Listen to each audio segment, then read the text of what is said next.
Neri mila esker guztiagatik, gonbidapenengatik, eta neri batokatu zait herrigintza eta estatugintza aro globalean, hortaz pixka bat hitz egitea. Hemen, kontestualizatzeko badakizute, aro globalari deitzen zaiola gutxi gora bera 80. hamarkadatik aurrera hasiko dan aro berriari, hau da kapitalismo finantziero berriari, eta diferentzia izango litzateke pasako ginakela nazioarteko sistema batetik sistema global batera, bai? Eta horregatik deitzen zaio kapitalismo globala, zentzu horretan 80. hamarkadatik aurrera hasiko dan hori. Eta horren barruan gaude, hau da tendentzia kapitalismo finantzieroaren esango genuke prozesu horretan neoliberalismoak kudeatzen duen kapitalismo finantziero honetan, eta orduan, garrantzitsua da, bai herrigintzan pentsatzerakoan, bai estatugintzan, bai naziogintzan, pixkat hor kokatzea, alegia, aro global batean gaude, eta aro global batek badauzka bere ezaugarriak. Eta tartean, estatuaren privatizazioa dago, ezta? Privatizatzen ari dira gauza asko, baina tartean privatizazio bat ematen ari da estatuan, eta dakizuen moduan ejekutiboak eta hau da estatuen ejekutiboak eta alderdi judizialak indartzen ari dira eta legebiltzarrak ahultzen, bai? Orduan estatuaren transformazio batean gaude. Eta guzti horri deitzen zaio estatismo autoritarioa, bai? Orduan fase horretan gaude eta hau besterik gabe pixka kokatzeko. Estatua privatizatzen ari den, garai honetan, ze gertatzen da? Beharrezkoa izango da, zentzu horretan ez bakarrik estatugintzaren inguruko kontzeptuak eta praktikak aldatzea, baizik eta baita ere, eta batez ere herrigintzaren kontzeptualizazioa eta praktikak aldatzea. Batez ere helburua baldin bada demokratizazioarekin jarraitzea. Hau da, demokratizazio prozesu batekin jarraitzea, ze esan moduan aro globalean desdemokratizazioa ematen da. Hori da, aro globalaren ezaugarrietako bat, hain zuzen ere, tartean estatua privatizatzen delako. Estatismo autoritario hori neoliberalismoaren estatu mota da, esan dut, 80. hamarkadan hasiko da neoliberalismo mota horren ezaugarria, eta zesan nahi du, hurrengo urteetan herriaren esku geratuko direla orain arte estatuak bere gain hartutako hainbat gauza. Eta orduan privatizazioa ematen denez, berriro ere herriaren esku geratuko dira, ez bakarrik zaintzak, baizik eta gauza asko estatuak bere gain hartuak zituenak, tartean seguraski osasungintzaren hainbat eta hainbat parte, ez? Herrigintzatik egin beharko da orduan, zentzu horretan edo egin beharko dugu egun estatuak egiten dituen gauza horiek, eta klaro, zentzu horretan kontuan izan beharko dugu, herrigintza beti dela prekarioagoa estatugintza bat baino, ez? Eta orduan, horrek bere alde negatiboak eta baina bere alde positiboak ere badauzka. Eta zentzu horretan, negatiboa izango litzateke prekarizazio gehiagorekin egin beharko ditugula gauzak eta batez ere demokratizazio prozesu hori ahalduntze kolektiboarekin erlazioan dauden praktika horiek, baina positiboan dauka herrigintzari perspektiba estatala ematen baldin badiogu, perspektiba makroa esango genuke, demokratizazio hori ez dela zertan ahuldu behar edo ez horren beste, igual ahuldu bai, baina ez deten. Eta orduan hori oso garrantzitsua iruditzen zait. Herrigintzatik egin beharko dugu seguraski hurrengo urteetan estatugintza, esan moduan estatua privatizatzen ari delako. Eta horrek zer esan nahi du? Nola, hau da, eman beharko direla, esan dugun moduan, ez?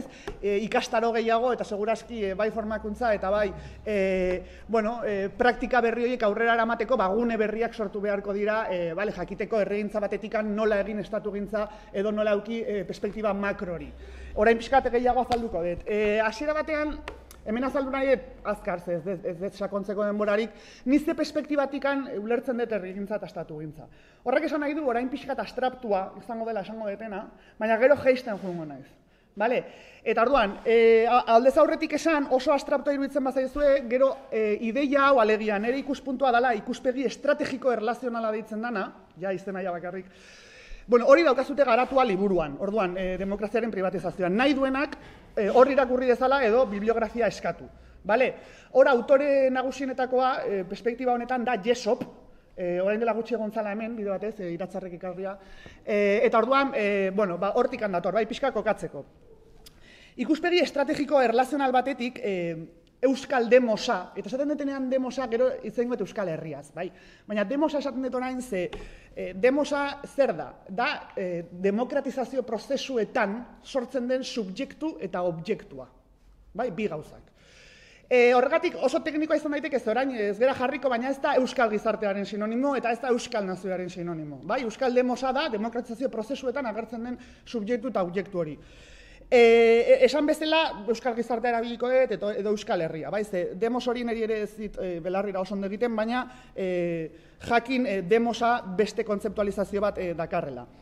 Euskal herrian pentsatzerakoan, nik, ez dut normalean zatitzen, hau da, ez dut alde batetik pentsatzen euskal erakundeetan eta bestetikan euskal eragileetan, ez? Hau da, erakundeek, gure euskal erakundeek estatu egintza egingo balute bezala eta eragileek herrigintza. Hemen orain ezin dira sartu, baina marko honek dauka oinarrian estruktura eta agentziaren, bai, dikotomia horretan oinarritzen da. Hemen berriro ere ezin dira sartu, hau komentatu zuten astelehenan da asteartean bertsolaritza eta feminismoa ikastaroan, agentzia versus estruktura, kontu hau. Orduan ez dira sartuko, baina berriro ere uste eta askotan estatua edo estatugintza eta herrigintza pentsatzerakoan pixka zaharkitua dagoen marko horretatik abiatzen gehala, bai, estruktura versus agentzia. Besterik gabe, hau apunte bada, bai, hemen ez dut garatuko. Nik nola enfokatzen dut Euskal Herrian pentsatzerakoan. Kapital ekonomiko, sozial, kultural eta simboliko ezberdinek osatzen dituzte Euskal Herrian ematen diren estrategia ekonomiko, kultural, sozialak. Eta eragileak, Euskal eragileak, espazio horretan, bai, Euskal Herri deitzen dugun espazio horretan, lurralde zehatz horietan duten posizio estrategiko erlazionalaren arabera definitzen dira. Orain oso abstraktua da, jaisten jungo naiz. Elkarrekintza honetan, bai, erakundetze eta eragileek egiten dituzten eta sortzen duten espazio honetan, Euskal Herria deitzen dugun, edo Euskal Lurraldeak deitzen ditugun espazio honetan, ze gertatzen da? Eta horregatik esan dut lehen, ez? Demosa eta Euskal Herria ez direla berdinak. Zergatik, ez da berdina pentsatzea herrigintzan 19. mendean, hau da, eta elkarrekintza hori 19. mendean nola zen Euskal Herria buruan euki bai, eta zenolako erakundea genituen, eta zenolako eragileak zeuden, ez da berdina hori 18. 19. edo 21. mendean, bai? Horregatik, Euskal Herria zesatean, horregatik, Euskal demos hori, sartzen dut demosa, zergatik, ze orain gure helburua herrigintza edo estatugintza egiterakoan demokrazia da, demokratizazioa, oza, marko horretan gaude.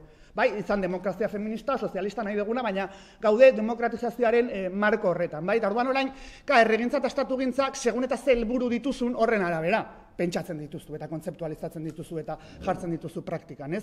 Horregatik iruditzen zait garrantzitsua helburua beti zehaztea herrigintzaz ari geanean edo estatugintzaz ari geanean.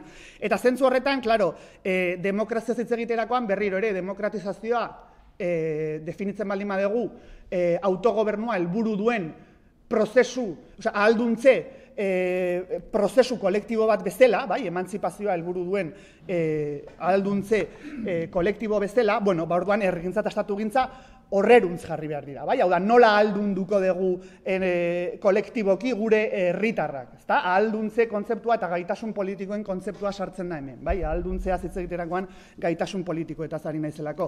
Beraz, berriro ere, herrigintza, estatugintza zertarako, bueno, hain zuzen ere, ahalduntze kolektibo hori lortzeko helburua autogobernua izanik, autogobernua noski ez, en fin, autogobernu autonomikoa, baizik eta autogobernua ulertuta gerziarrek ulertzen zuten moduan, bai? Hau da, zure burua eta zure herria gobernatzeko gai izatea. Horregatik gaitasun politikoena eta galdetzea nola herrigintzatik eta estatugintzatik lortzen ditugun edo sortzen ditugun gaitasun politiko kolektibo horiek. Zentzu horretan nik ere esan dut behin baino gehiagotan, Euskal Estatu erakunderik gabe gaur egun 21. mendean Europan ezin dela herria birsortu, aro global honetan. Eta herria birsortzeak esan nahi du klase politiko ezberdinak, hau da, aro kapitalista eta patriarkal honetan horrek esan nahi du euskal langileria klasea, euskal emakume eta gizonak, euskal prekario, euskal pentsiodunak, eta guzti horiek birsortzeko gai izan behar gehala. Noski birsorketa horretan eraldaketa sartuz, bai? Baina herria hitz egiterakoan zer etortzen zaigu burura? Bueno, lehenik eta behinik klase sozialak, bai? Eta herria sortzen duten klase sozial horiek. Bestela homogeneizatu egiten dugu herria eta herria ez da homogenoa, ondoak izuen moduan. Orduan, bueno, galdera izango litzateke nola birsortu eta birsortze horretan eraldatu herrigintzatik edo estatugintzatik klase sozial guzti horiek berriro ere Euskal Herri moduan, eta ez frantses herri moduan edo alemaniar herri moduan, ez? Hori izango litzateke pixkat galdera orokorrak.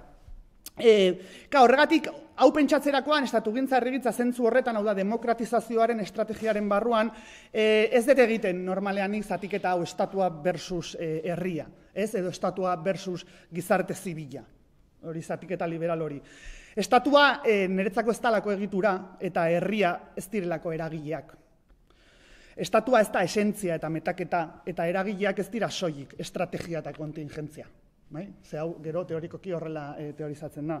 Estatua ez da unibertsaltasunaren aragitea, Hegelek esango zuen moduan, eta herria ez da horren instantzia partikular bat. Esaten ez, marko hauetan mugitzen gera, naiz eta askotan ez egun horrenaino, baina marko hauetan mugitzen gera, ez?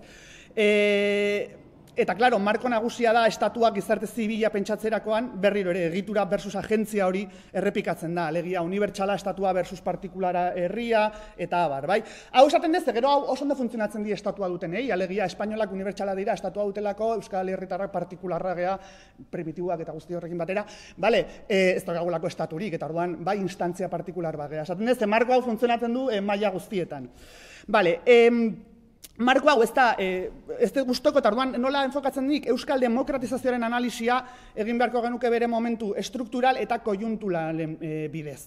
Hau da, demokratizazio prozesuetan eragile berdintsuek egiten dutelako estatugintza eta herrigintza.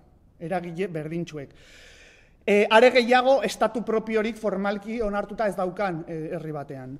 Euskal eskola publikoan, ez, Euskal demokratizazio mekanismo bat izanik, Euskal eskola publikoa irakasleek herrigintza eta estatugintza egiten dute aldi berean, edo egin dezakete. Kontua da herrigintza espainola egiten duten, edo estatugintza euskalduna, edo herrigintza patriarkala, edo estatugintza neoliberala. Eta hori da kontua, ez horretan ere gero sakonduko dut pixka, ze, askotan herria esaten dugu eta edo herritarra den guztia ez du zertan ona izan behar, ze gero itzen goet herrigintza patriarkalaz, momentu batez. Hegoaldeko estatu erakundeek, bai euki, jartzen dut hegoaldekoa, iparraldekoak oraintxe hor daude, baina hegoaldeko estatu erakundeek berezko baliabide eta almenak dituzte. Eta baliabide edo gaitasun horiek, lurralde horietan, lehen esan dut, lurralde horietan bizi diren herritarren mobilizazio eta ekoizpen mailaren araberakoak dira, eta ez bakarrik, konstituzio, itun, lege organiko edo eskubide historikoek diotenaren arabera. Eta hau diot, zatiketa hau estatugintzaren eta herrigintzaren artean maila guztietan islatzen da. Estatugintza ez dira legeak, itunak eta konstituzioa egitea, eta herrigintza ez da simplemente herria mobilizatzea edo auzo asanbladak egitea. Hori da, berriro ere marko orokorra, eta hau da, pixkat eraldatu behar dena demokratizazio prozesuarekin jarraitu nahi baldin badugu, euskal demokrazia bat sortu nahi baldin badugu. Zer esan nahi, estatu euskal erakunde, hemen dauzkagun erakunde estatal horiek, ogasuna eta naiz eta interbenituak egon, estatu erakundea dira, eta gure estatu erakundeen gaitasun politikoa, ze batzutan uste dugu beste batzuen esku dagoela, baina gure esku dago handi batean euskal erakunde, estatu erakundeak eukiko duten gaitasun politikoa, eta daukatena edo daukatena. Zergatik, estatu aparatuen eta zabalagoa den sistema politikoaren arteko erlazioen araberakoa dalako zuk daukazun gaitasun politikoa edo herri batek daukan gaitasun politikoa. Horregatik esaten dut ez dago demokratizaziorik herrigintzari gabe, baina ez da ere estatugintzari gabe. Eta zuk dituzu zure estatu erakundeak segun eta zenolako herrigintza daukazun, noski. Horregatik daude hain lotuak. Hau da, eragile desberdinek herri honetan, eragile desberdinek daukaten kapital simboliko eta egitura politiko, daukagun egitura politiko eta sozioekonomikoen etengabeko elkarrekintza horretan dago txertatuta demokrazia edo demokratizazioa edo euskal demosa nahi baldin bada. Eta ez batean, alde batean edo bestean. Diotze askotan ematen da, eta plaza hutsean ere galdetu izan zaigu, estatugintza edo herrigintza, edo zer indartu behar da, edo eta orduan, horregat esan nahi, hemen zatiketa hau ez da egin behar, ezin da ulertu demokratizazioa berriro ere bi elementu hauek gabe. Autoritarismoa ulertu daiteke, herrigintza gutxi eta estatugintza tope. Baina demokratizazioa ezin da ulertu, biak ez baldin baditu guztartzen. Orduan, zergatik esaten dut hau, alde batetikan herria demokratizatua, herri demokratizatua, demokrazietan bizi diren herri horiek estatalizatuak daudelako gaur egun Europan, estatalizatuak Europan eta mendebaldean oro har. Eta bestetik estatugintza demokratikoa herritarrek egiten dutelako. Eta estatugintza demokratikoa ez baldin badute herritarrek egiten, orduan ez dago demokratizaziorik. Horregatik esan nahi dut herrigintza eta estatugintza kontuz, ze herritarrek ez baldin badute egiten estatugintzarik, ez dago demokratizaziorik. Horregatik zabaldu behar dugu. Eragile eta erakunde mota ezberdinen arteko elkarrekintzan dagoelako berriro ere komunitate batek, eta kasu honetan euskal komunitate batek eduki dezakeen gaitasun politiko hori. gaitasun politiko hori eta beraz demokratizazio maila. Herrigintza eta estatugintza per se kontrajarriak direla pentsatzen dutenek ezingo lukete esplikatu demokratizazioa, bai? Esan de, demokrazian herria estatalizatua dago, herria gobernagarria delako, izan behar duelako. Gobernuaren objektu sozial bat izan behar duelako herria, ez bakarrik sujetu politiko, baizik eta objektu gobernable bat.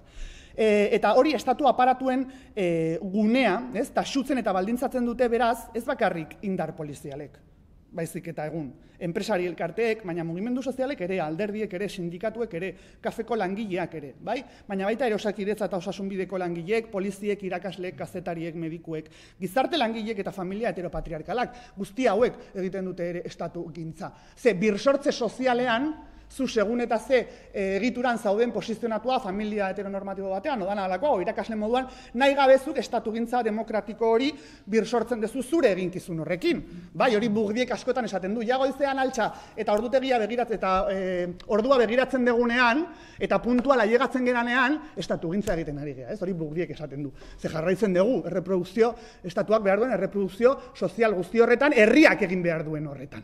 Bai? Bale, orduan,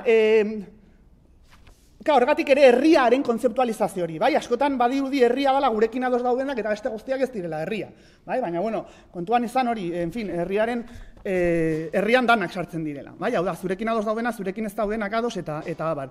Orduan, horregatik izaten nun, kontua ez da herrigintza baiala ez, estatugintza baiala ez, baizik eta herrigintza noruntz, norentzako, zer aldatzeko eta zer borrokatzeko, bai? Berriro, gizartean sakabanatutako mikropraktikak pila dira estatugintza eta herrigintza hori. Bai? Beraz, ez dugu lotu behar berriro ere estatugintza estatu aparatuekin. Bestela ezingo dugu demokratizatu.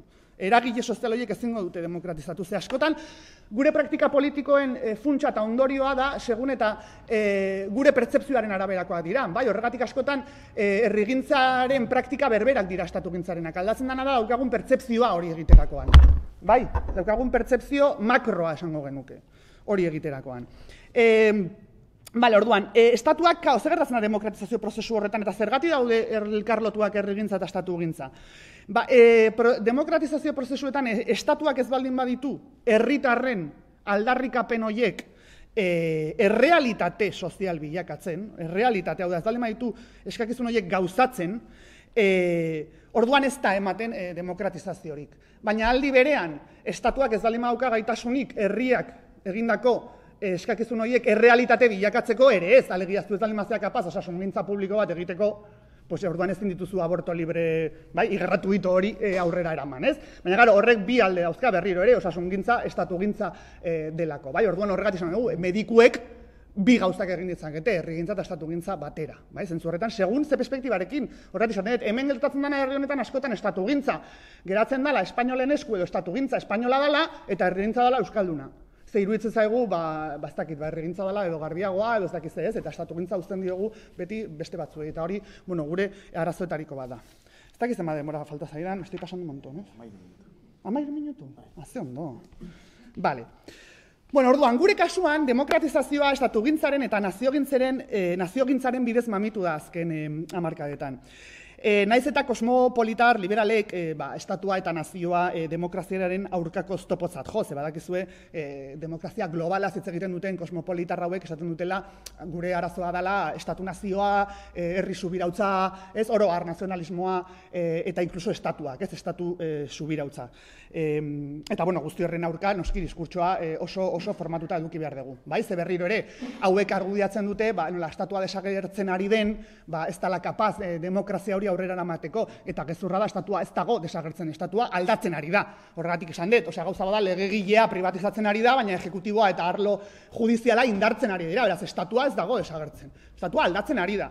Estatu ongizate keynesiar regimen batetik, nahi bada estatismo autoritario batera, baina hor estatua ez da hultzen, bai, orduan, eta gainera estatua ez da gai izan gehiago demokratizatzeko, neoliberalismoak ez duelako uzten, eta elite finantziero eta politikoak ez dutelako nahi, ez beste zerregatik.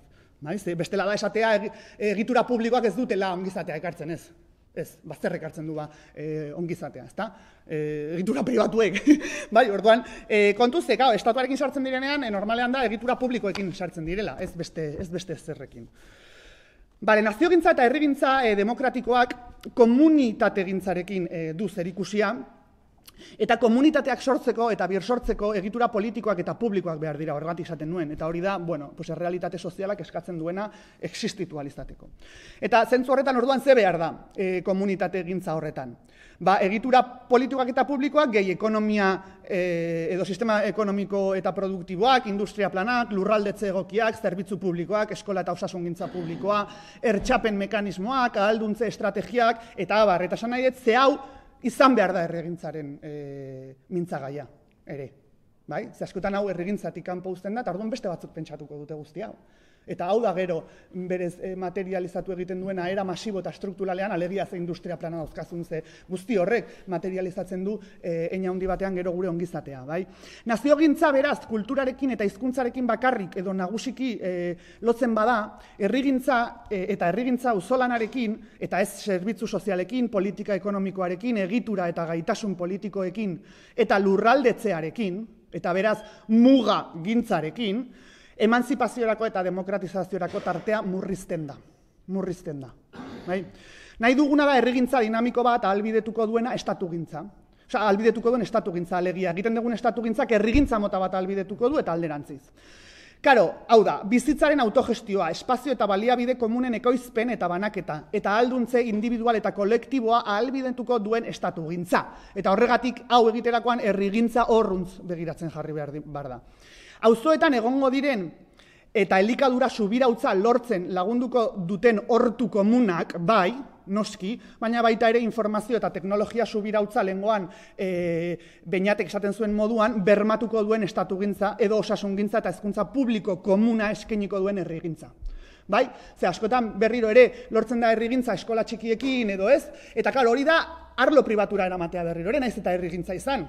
Orduan kontu, ze herrigintza ere izan daiteke herrigintza egiten dute pila bat estatu batuetan, baina pila bat. Eta UK, Britainia handian ere egiten dute herrigintza pila bat. Haura, neoliberalismotik eta liberalismotik, big society, state small, esan nahet, claro, segun zer herrigintza egiten dugun, horregat izan nahet. Herrigintza hemen gizarte desberdinek egiten dute, kontua da zen olako berriro ere herrigintza, eta beraz zer nola ulertzen dugu guk espazio komuna, egitura komunak eta berez estatugintza hori.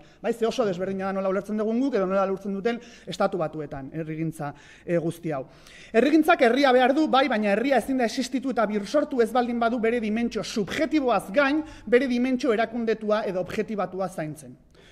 Hau da, zergatik desagertzen dira herriak historian zehar? Beren dimentsio objektibatua, alegia, beren dimentsio estatala galtzen doazelako. Beraz, gaur egun Europan ez dago egitura estatalik ez duen herririk. Herri zentzu politikoan esaten dut hemen, Beste gauza bada oso erakunde ahulak izatea, bai, iparraldean, danadalakoa, eta beraz herri bat desagertzear baldin badago gaur egun Europan ez dituen estatu egiturengatik da. Ez dakarrik, baina bai nagusiki.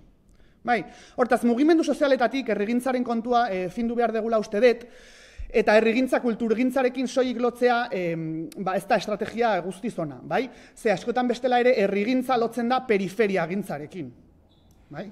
Osea, beti periferian egon behar duen zerbaitekin. Eta orduan oso zaila da herrigintza periferia gintza horretatik erdigunera ekartzea ezer. Eta orduan hor ere estatugintza berriro ere lotu behar dugu erdigune gintza anitzekin, erdigune desberdinak sortuko dituen estatugintza dinamiko batekin, eta ez erdigune bat eta gero periferiak eta abar.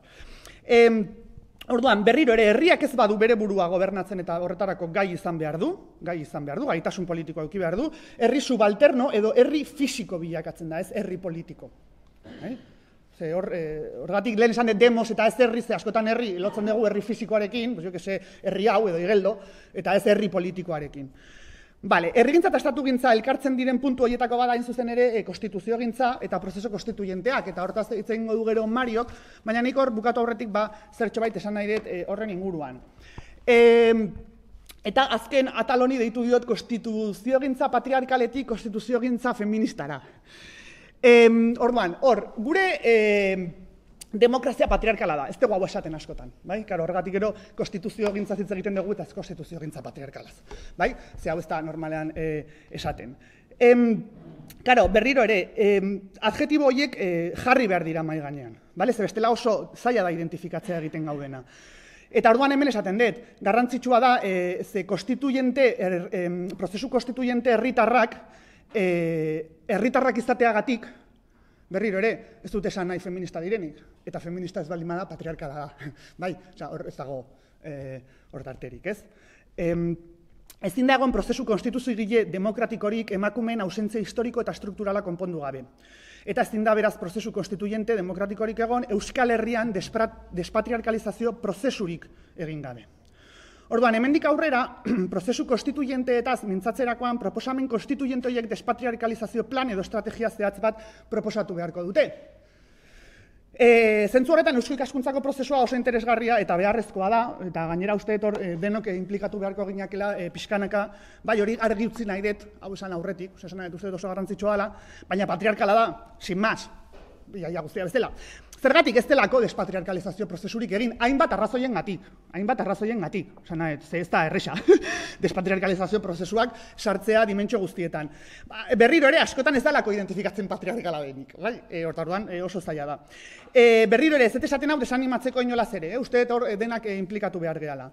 Baina aipatu nahi ere zergatik, ze prozesu herritarretan ematen diren botere erlazioak esplizitatzea da gure eginkizuna, eta ez bakarrik politologo edo teoriko bezala, baizik eta aktivista gehan enean, bai? Badakizu izenak egiten duela izana, eta esaten ez den hori izana galdezakela, baina berriro ere, izana eta existentzia ez dira guztiz berdina, bai? Nor izatea eta existitzea berdina ez den moduan.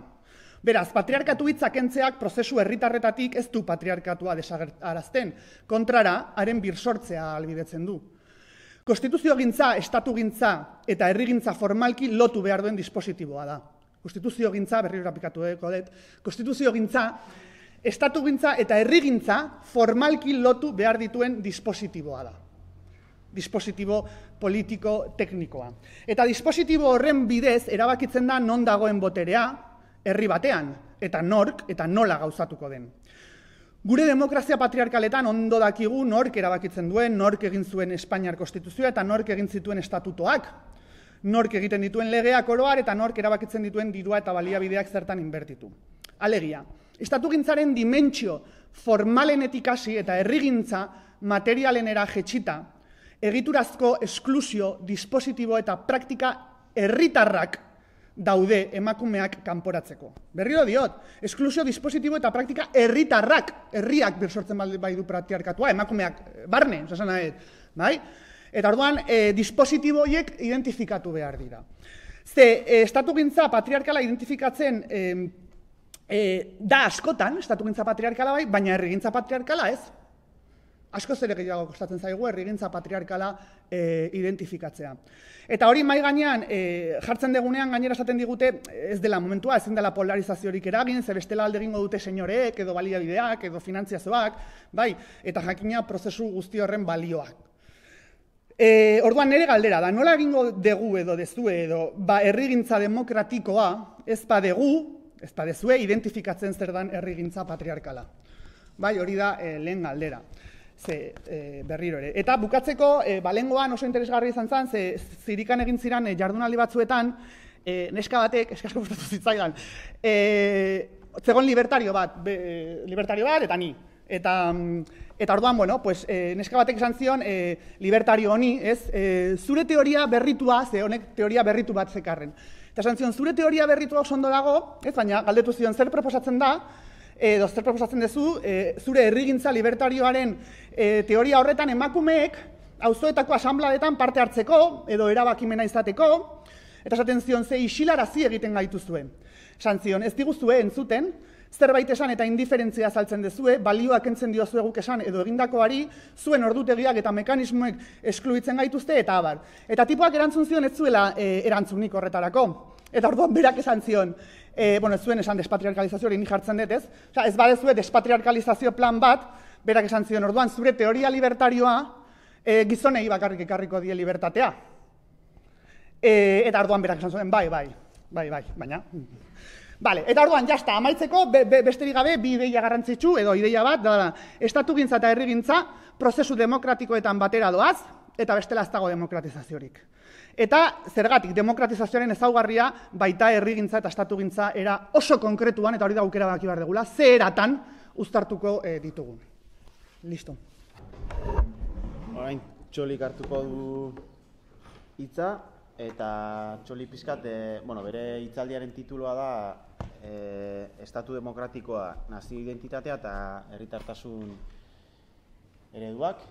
Saiatuko naiz gauza bi egiten. Alde batetik aztertzen zer den naziogintza, zer den estatugintza eta zer den herrigintza orokorrean, eta gero nolako uztarketak dauden, nolako harreman batzutan komplikatuak, agian gatazkatzuak inkluso egon daitezkeen Euskal Herrian hiru termino horien artean.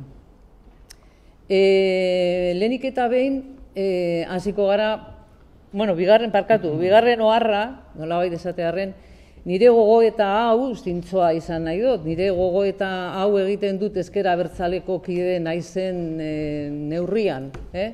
Orduan, hemen planteatzen ditut zalantza asko, badakit, kontziente naiz ezker abertzalearen barruan planteatzen direla, eta nik zentzu horretan nire ekarpen apala egin nahi nioke ezker abertzaleko, ezkerreko independentismoaren barruan dauden zalantza askori.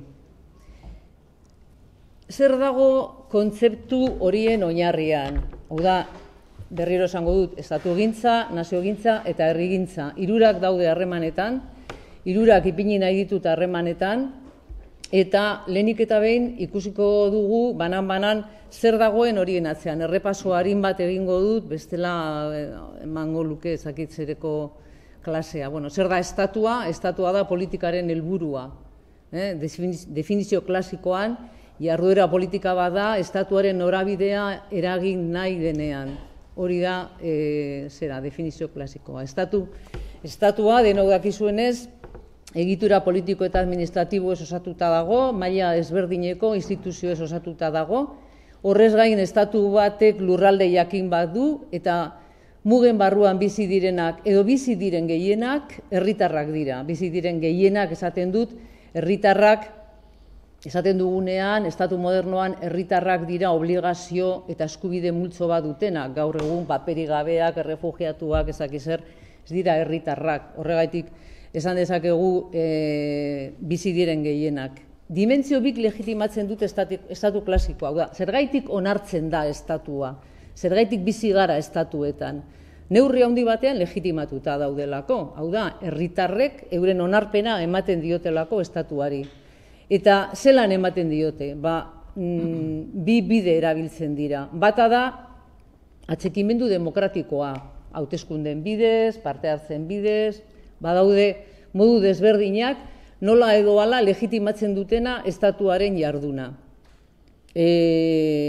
Hau da, demokrazia, esan dezagun. Eta gehienetan demokrazia liberala izaten da. Giza askatasuna balio goren bat izaten da holakoetan. Eta zein da bigarren legitimazio modua edo? Estatuak bere burua aurkezten duela beti, nazio baten ordezkari modura. Beraz, estatu bat, berdin nazio bat. Horrela aurkezten dira, edo horrela aurkezten dute euren burua estatu modernoek. Naiz eta batzuetan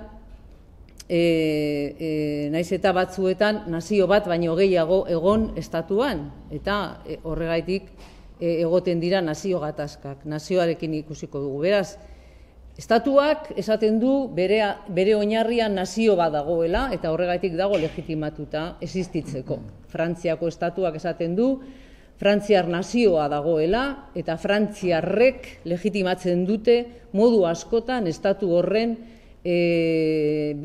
biziraupena. Eta estatu hori beraz nazio estatu bat bihurtzen da. Hori da, gaur egun ezagutzen dugun modeloa. Gehien mendebaldeko munduan, eta ez mendebaldean bakarrik, zerean dagoena, zabalduta dagoena. Nazio estatua deitzen du horri. Bere burua, estatuak bere burua aurkezten du nazio baten ordezkari bezala. Eta zer da nazioa orduan? Nazioa da estatu baten barruan bizi direnen komunitatea. Zergaitik esaten dugu komunitatea? pertsona bat ezin da izan komunitateko kide, ez da komunitate horren kontzientziaz jabetzen. Hau da, komunitate bat egon dadin, sentimentu bat egon behar da, kidetza sentimendu bat.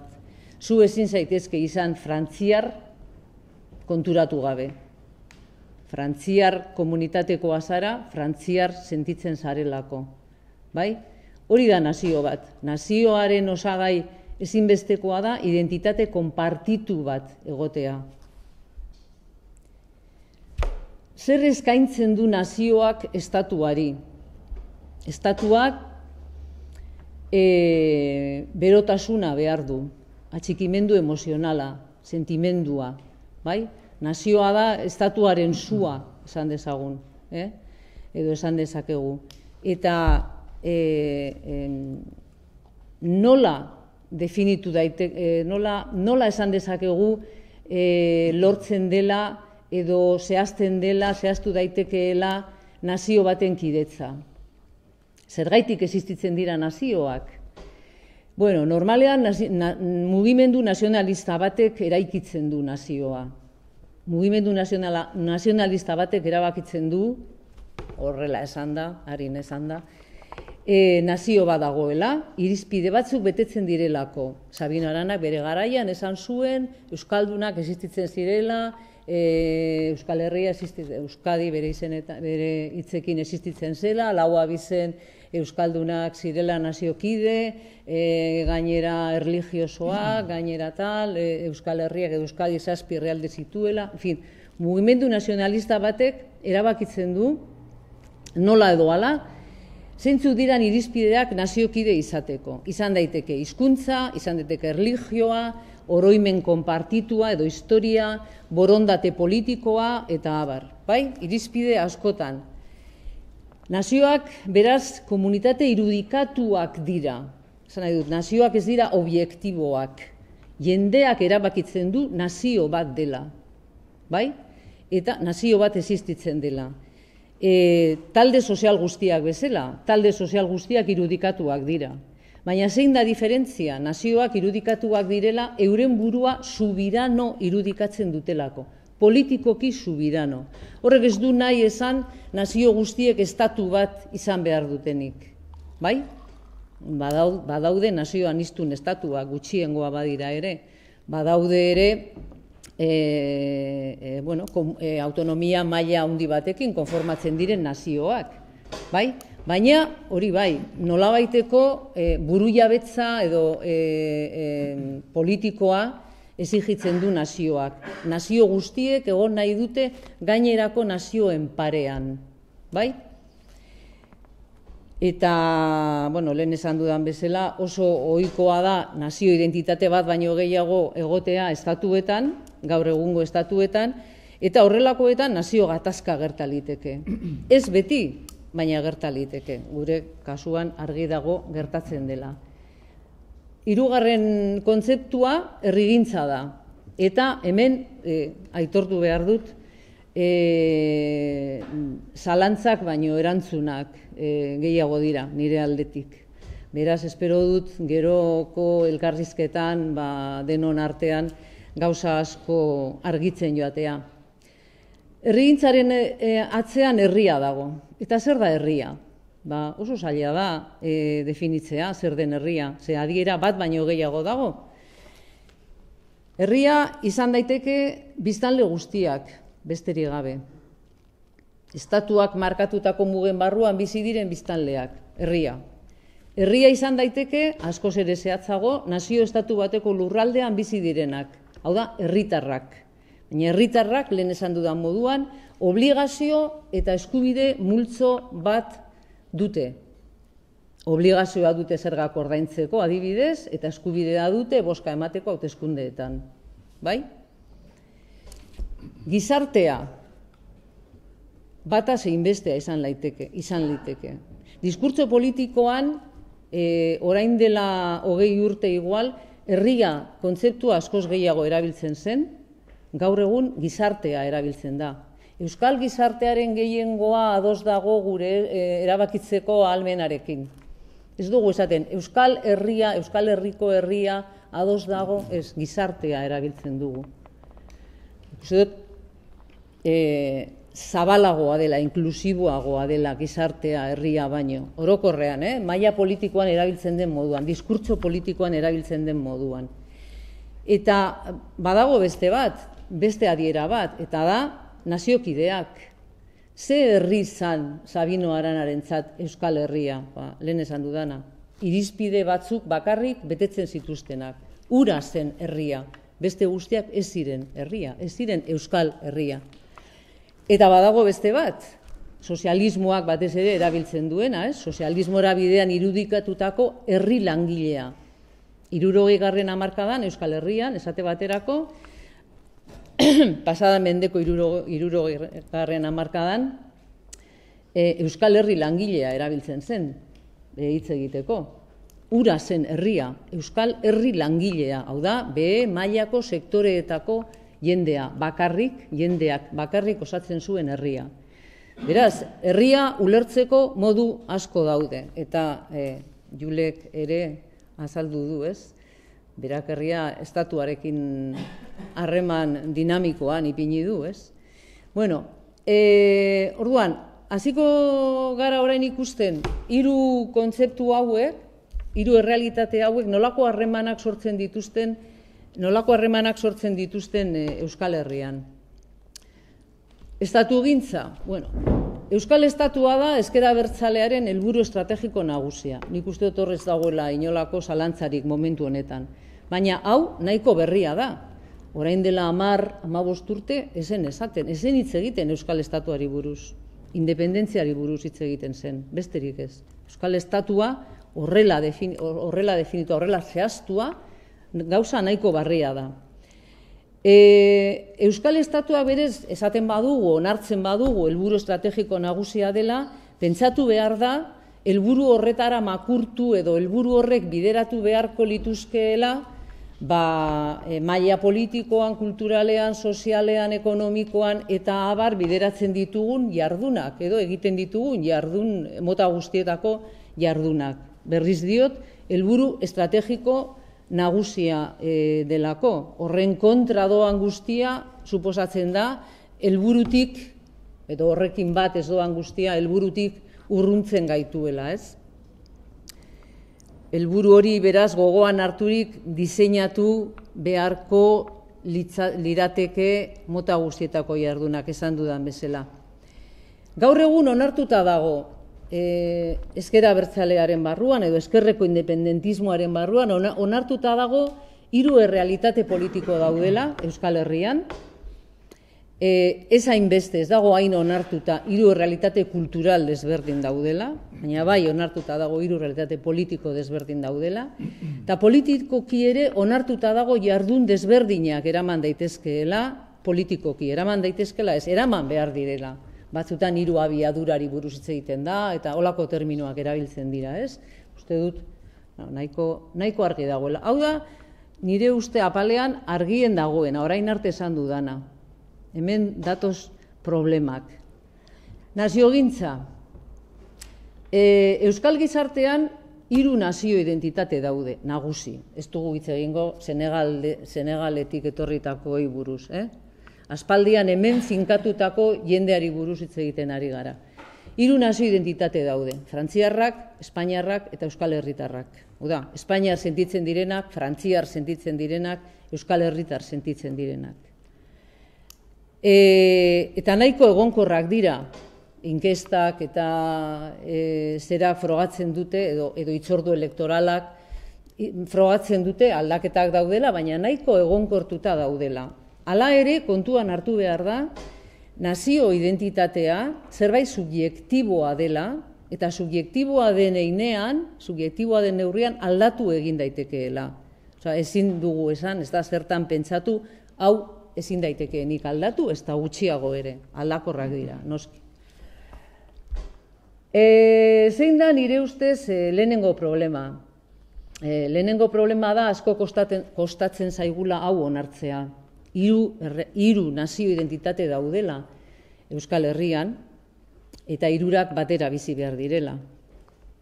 Eta nazio identitatea hitz egiten dugunean, hitz egiten ari gara kulturaz, hizkuntzaz, eta guztia nazio identitatearekin batera datorren guztiaz. Nazio gatazka dagoela Euskal Herrian esan dugu, argi dago, baina zehaztu behar da, nik uste dut importantea dela, nabartzea, gatazka ez dela maila sozialean gertatzen, maila politikoan gertatzen dela.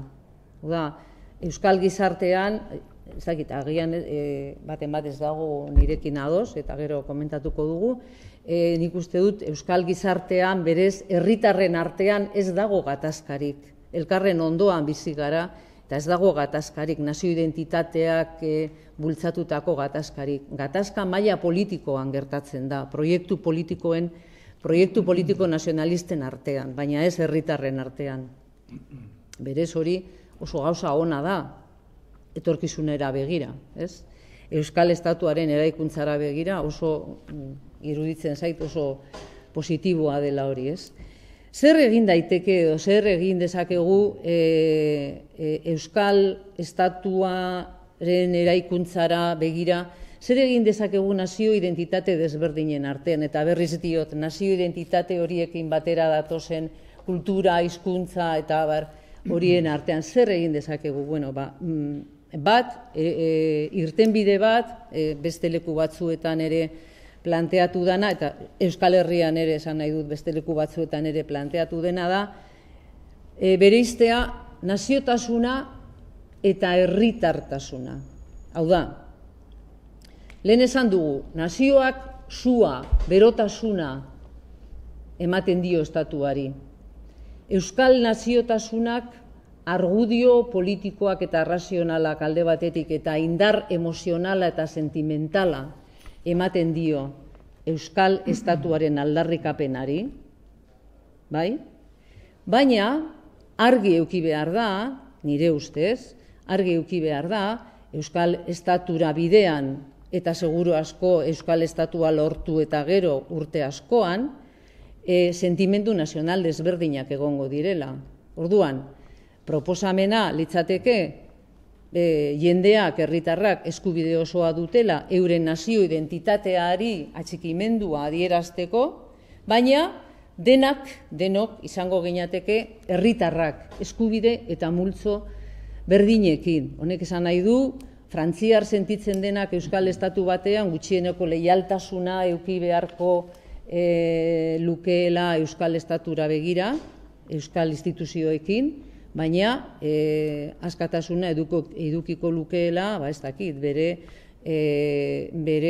esate baterako kultura lantzeko, gaztelania edo frantsesa edo dena delakoa lantzeko, eta abar. Ez naiz hartuko historia honetan oso korapilatsua delako eta berez ez da gaia, baina esan nahi dut hemen dagoela ja arazo potolo bat.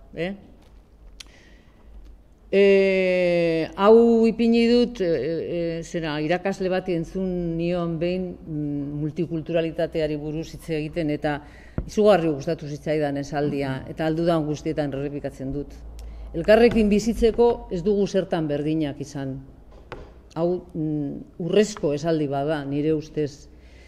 Ez dugu zertan berdinak izan, noski ez du nahi esan diskriminazio, generoan oinarritutako diskriminazioa onartu behar dugunik, parekidetasuna ez, gizarte igualitario bateruntz ez dugula joan behar, ez. Kulturalki eta nazio sentimenduetara begiratuta, ez dugu zertan berdinak izan, elkarrekin bizitzeko eta bizikidetza osasuntsu bat egoteko. Hori pentsatzen dut egia dela eta pentsatu moduko esaldi badela. Eta azkenik, herrigintza. Zer gertatzen da herrigintzarekin, ze harreman dauka herrigintzak naziogintzarekin eta estatugintzarekin. Minutu bi falta zait. Bueno, hemen saiatuko naiz. Bai? Ze ondo, pentsatzen nuen 20 bakarrik nuela, oso txarto kalkulatzen dudan. Bueno, orduan, hemen planteatuko, hemen batez ere ditut zalantzak, zintzoa izan behar dut, zalantza asko ditut, eta, bueno, berriz esaten dut, espero dut denon artean batzuk behintzat argitzea. Herrigintza imaginatzen dugunean, bueno, nik uste dut bakoitzak imaginatzen duela gauza bat. Bakoitzak du gauza bat buruan, herrigintzaz hitz egiten dugunean.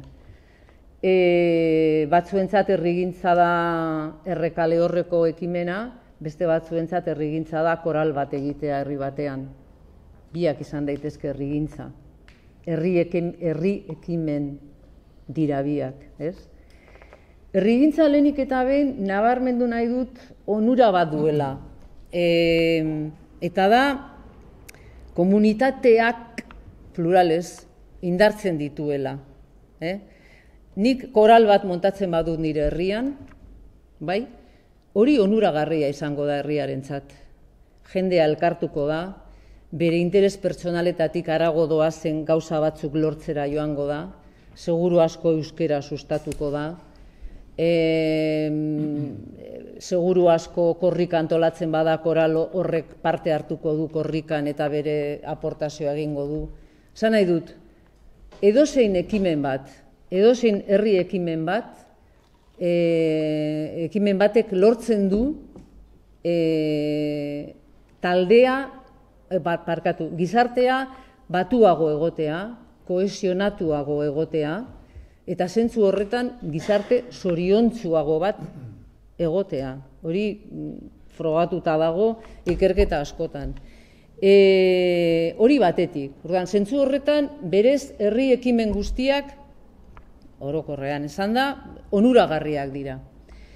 Beste gauza bat herri ekimenek lortzen dutena da, eta hori ere Julek aipatu du lehen, ez? Herritarrak botereaz jabetzea, herritarrak ahalduntzea. Herritarrak,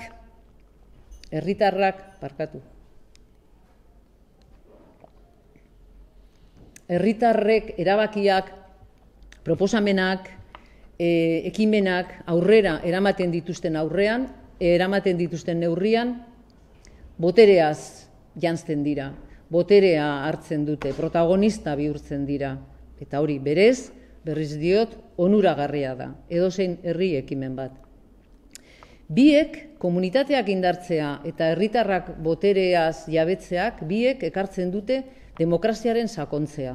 Demokrazia horrela ez da bakarrik noizean behin bozka bat ematea edo ez dakiz ere egitea eta instituzioek euren aldetik egin dezatela ez dakiz zer. Ez, demokrazia sakontzen da herritarren parte hartzearekin. Eta ez parte hartze gonbidatu modura, baizik eta parte hartze protagonista modura. Zentzu horretan onuragarria da. Baina, hemen hasten dira arazoak. Herri ekimenetik sortzen den guztia herrigintza da. Sarritan herrigintza aipatzen dugunean, frankismoaren garaiko herrigintza dugu buruan. Oso ohikoa da hori. Herrigintza eta denok esaten dugu, ikastolak eta kooperatibak. Hori da herrigintza. Baina ez gara bizi frankismoan. Argi dago. Orduan, zer da herrigintza gaur egun? Zer izan daiteke herrigintza gaur egun? Eta ze harreman dauka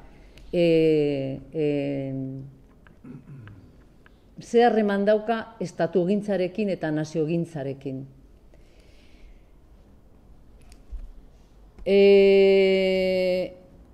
Esate baterako.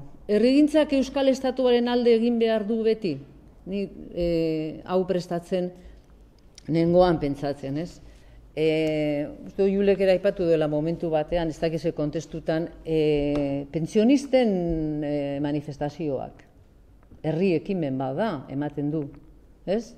Noski sindikatuak hor daudela bultzatzen eta abar, ez dakize punturaino esan daiteken edo egon daitezken herrigintza puroak eta herrigintza kutsatuak, zan dezagun politikoki eta abar, eman dezagun herri ekimentzat hartzen dugula pensionisten zera mobilizazioa. Estatuaren alde egiten dute? Nire zalantza guztiekin esaten dizuet, bai eta ez. Euskal Estatuaren alde egiten du Euskal gizartearen edozein dimentsio hobetzera doan edozein ekimen. Zergaitik, Euskal Estatuak dimentsio asko izango dituelako. Beraz, gizarte hobe bat, gizarte igualitario bat, gizarte feministago bat, gizarte ekologistago bat, eta abar, horiek denak, diseinatzen ari dira hurrengo etorkizuneko Euskal Estatua. Gaurko gizartearen diseinuak, nola edo hala ziurtatzen du hurrengo urteetan, datozen urteetan, epe laburrean edo epe ertainean, heldu daitekeen Euskal Estatu hori. Zentzu horretan, edozein aldarrikapen sozialek hurbiltzen gaitu Euskal Estatura, zentzu horretan estatugintzarekin bat egiten du. Baina badago beste alde bat, eta da, zer pasatzen da, pentsionisten mugimendu hau esate baterako, eta aitortu behar dut ez dudala asko ezagutzen, naiz eta pentsionista bat naizen momentu honetan. Zer gertatzen da,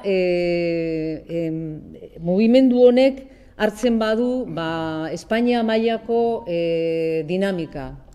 Zer gertatzen da, nola edo hala, Espainia mailan edatuta dauden sindikatuen estrategietara murgiltzen edo makurtzen bada historia hau, ez? Hor dago zalantza bat, ez? Zalantza argi bat. Orduan, ez dago hain argi, esan nahi dut, zein punturaino herrigintza edo herri ekimen bat den Euskal Estatuaren aldekoa, Euskal Estatura hurbiltzen gaituen edo ez, zalantzagarria da batzuetan, eta kasuan ikusi behar da. Eta tokian erabaki beharko da. Proiekzio politikoarena esan nahi dut erabaki beharko dela, ez? Euskal Herria bere osotasunean izan behar da egite asmoaren jomuga esate baterako herri ekimen bat Euskal Estatuaren aldekoa edo Euskal Estatura hurbiltzen gaituela erabakitzeko? Hau ere ez dago oso argi. Esate baterako urrunera joan barik, orain dela gutxi egin den gure esku dago kantolatutako gizakatea Euskal Erkidego autonomoan bakarrik egin da. Bai? Eta inork ez du zalantzarik, gure esku dagoren egitasmoa Euskal Herri osoa dagoela. Baina momentu jakin batean erabaki daiteke, arrazoi politikoak, taktikoak, ezaki zer direla medio, eremu jakin bat hartzea. Orduan, are gehiago, lehen ere esan dugu, ezker independentismoak, ezker abertzaleak, nola doala, esaten duela, Euskal Estatura bidea ez dela izango berdina eta velozidade abiadura berean ez dela gertatuko 3 eremu administratiboetan. Beraz, hau ere zalantzagarria da. Beste zalantza bat, herrigintzak Euskal Nazioaren alde egin behar du beti, eta zertan zehaztu daiteke hori. Hau, are komplikatuagoa da. Eta zuen baimenarekin adibide bat ipiniko dut. Nik badut lagun bat Lapurdin saiatzen ari dana azkenengo 3 urteetan Zuberoan egiten diren pastoralak berpizten Lapurdin. Ez dakit inoiz egon zareten, zuetako batzuk badakit egon zaretela, baina dinot Lapurdin egindako pastoraletan. Laburtuko dut, ni seguru nago, euren asmoan zer dago? Euskera sustatzea, euskararen erabilera sustatzea Lapurdin, argi eta garbi, hori da euren asmoa. Zentzu horretan, zelan ez da egongo harremanetan naziogintzarekin harreman estuan dago. Baina beste batzuek pentsatu dezakete, ezker ikuspuntu batetik, pastoral batzuetan, eta asko aldatu dira, pastoral batzuetan zabaltzen diran mezuak batzutan ez oso esplizituak, ez direla oso aurrerakoiak batzuetan, esate baterako. Beraz, batzuek zalantzan ipini dezakete hori. Ipar Euskal Herrian ere, aldi berean, orain ez dala asko, orain dala urte bi edo, zabaldu zen eusko monetaren erabilera, esate baterako. Beste herri ekimen bat. Solidaritatea, moneta solidario bat izan nahi zen, eta abar, eta bide batez euskera ere sustatu nahi zen. Nire lagun honi galdetu zitzaionean, ia zergaitik ez zuen sustatzen euskoaren erabilera, pastorala, bere aldetik pastorala lantzen eta sustatzen ibili dan lagun honi, honek esan zuen berarentzat euskoarena folklore hutsa zela. Eta bera pastoral bat antolatzen ari da.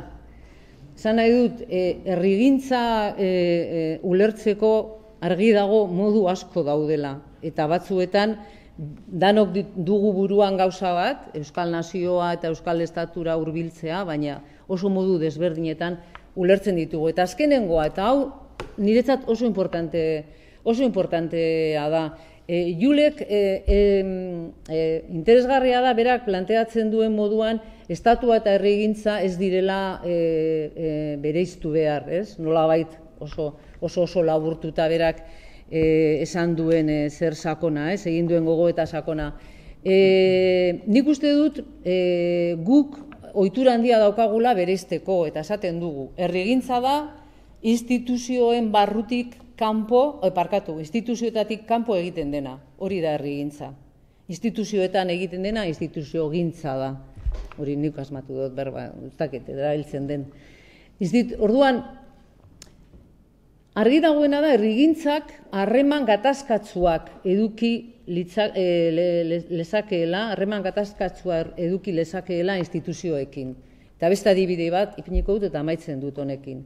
Nik ezagutzen dut herri bat, EH Bilduko alkatetza duena, eta bertako gazte asanbladak lokal bat okupatu du, alkatetzari ezer esan gabe, eta gainera esan du ez duela nahi alkatetzaren diru laguntzarik, autogestionarioak direlako, eta eurek herrigintza egiten dutelako.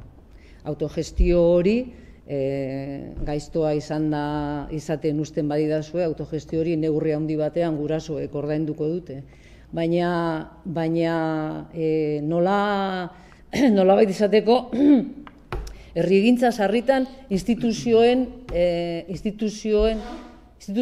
aurka aurkezten du bere burua. Herri ekimen batzuk instituzioen aurka aurkezten du bere burua. Eta instituzioak dira gaur egun, onartuta dago nik uste dut, oker ez banago, gaurko instituzioak dira balizko edo etorkizuneko Euskal Estatuaren zutabe. Eta gainera instituzio horietan gu geu egoten gara sarritan agintean. Orduan, hor ere, arrisku eta problema importante bat dago, eztabaidatu beharrekoa.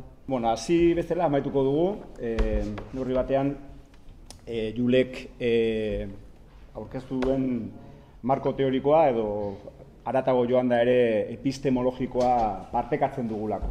Ni naiz noski bera baino askoz patriarkalagoa eta somatuko duzue zenbait hurbilketetan eta hain zuzen ere berak nolabait erantzi dion azken hurbilketa hori konstituzionalismo patriarkatuaren planteamendu hortan ere konpartitzen da bere hausnarketa eta neurri batean banaiz horren errudun. Horrelako prozesutan gaudenok neurri batean oso zaila egiten zaigu pixka bat parametro edo eskema horietatik ateratzea.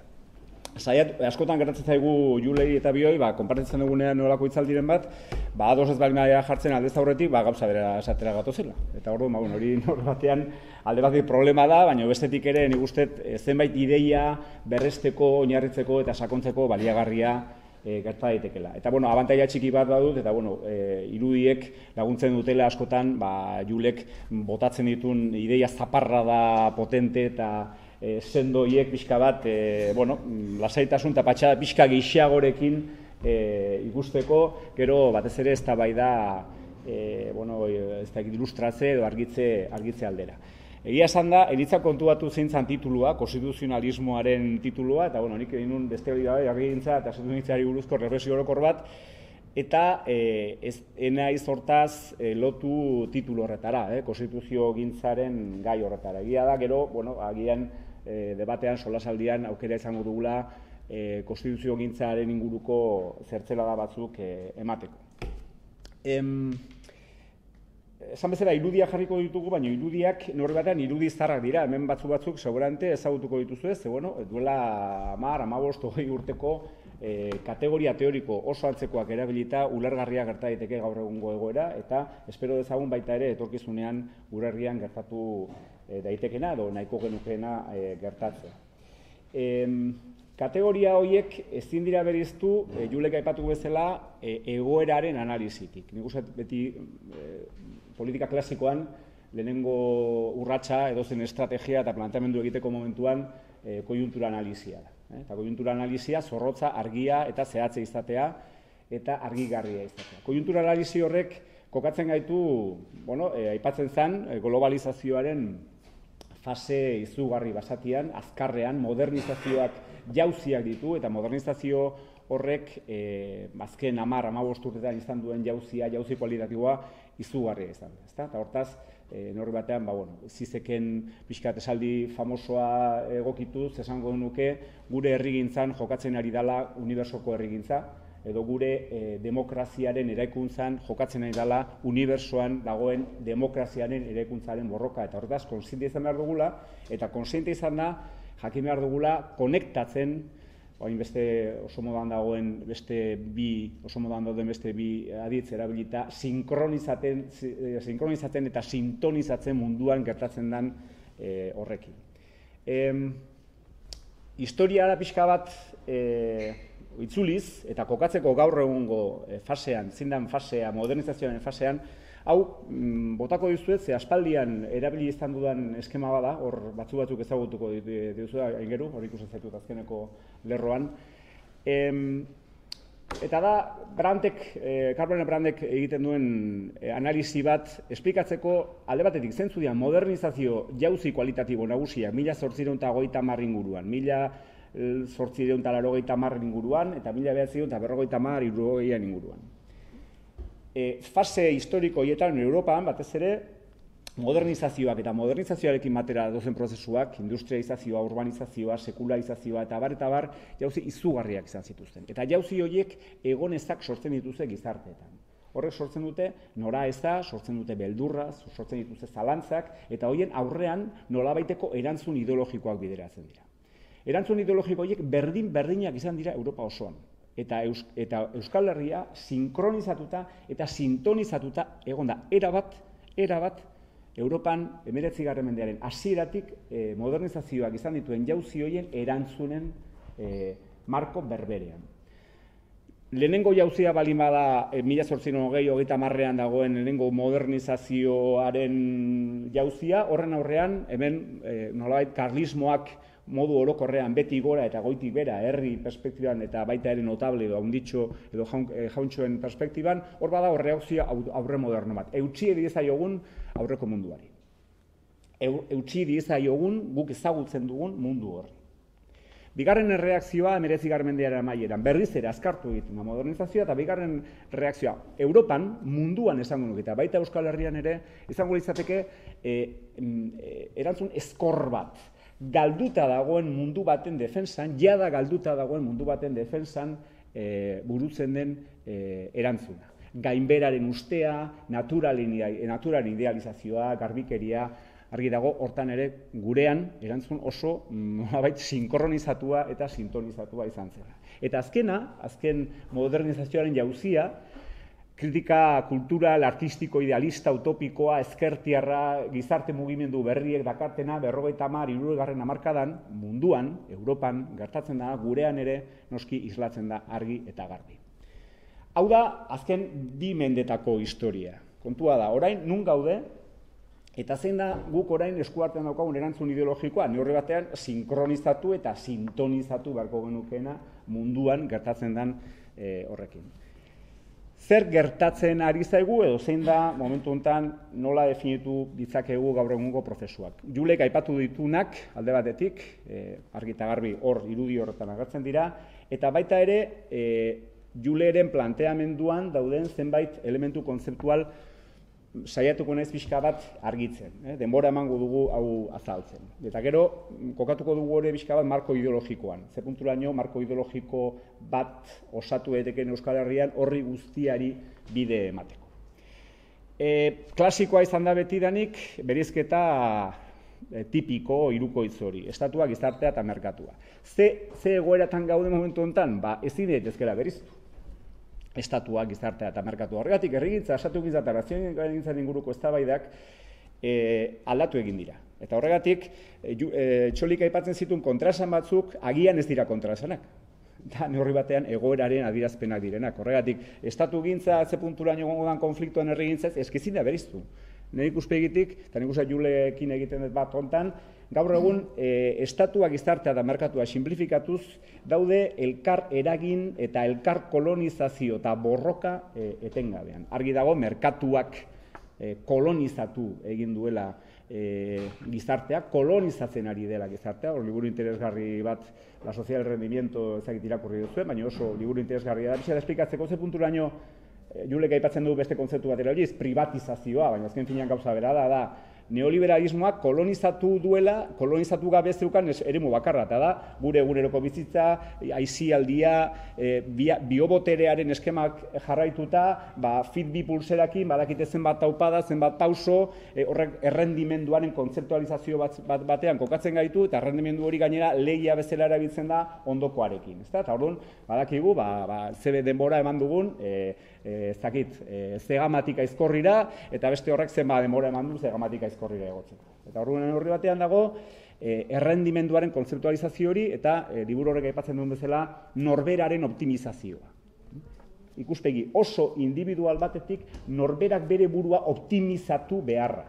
Eta errendimenduaren kontzeptualizazio hori izan goitzake elementu bat, kolonizazioaren.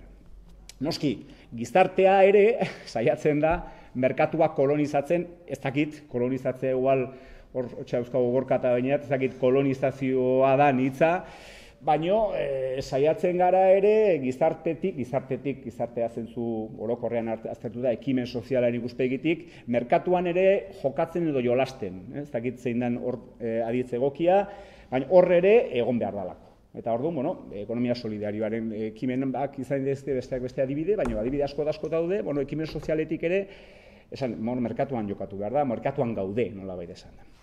Arlo publikoan berdin, la política ha hablado que el poder decida ez da ja kolonizazioa, da erabateko menpekotasuna, botere legegilearena, baina baita ere botere ejekutibo eta judizialarena, neurri batean. Beste kontu bada, funtzioak desberdina direla legegilean, ejekutiboan eta judizialean, baina menpekotasuna erabatekoa da. Egia da, gero badagola saiakera bat kontra eraso gisa, ia ze punturaino posible dan estatu egituratatik kontrol publiko minimo bat bideratzea merkatura.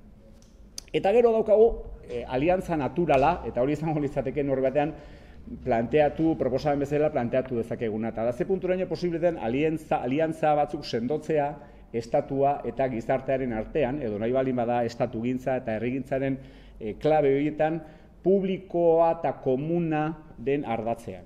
Neurri batean, merkatuari aurre egiteko, eta ze punturaino aliantza horiek posible diren.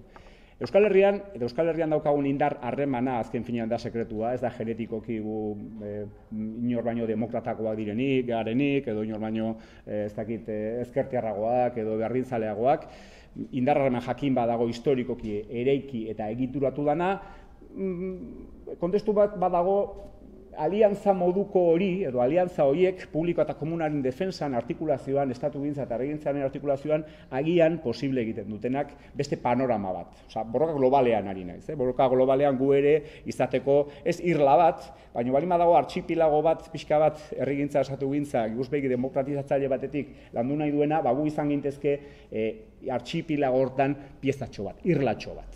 Azpitik badakizu artxipilagoak denak lotuta daudela, gero ateatzen dira olako irlak, baina azpitik denak bat dira, nola baita esan da. Hor, nik uste hor badagoela jokatzeko modua. Baina hor, aipatzen zuen Julek ere beste ideia bat, eta da,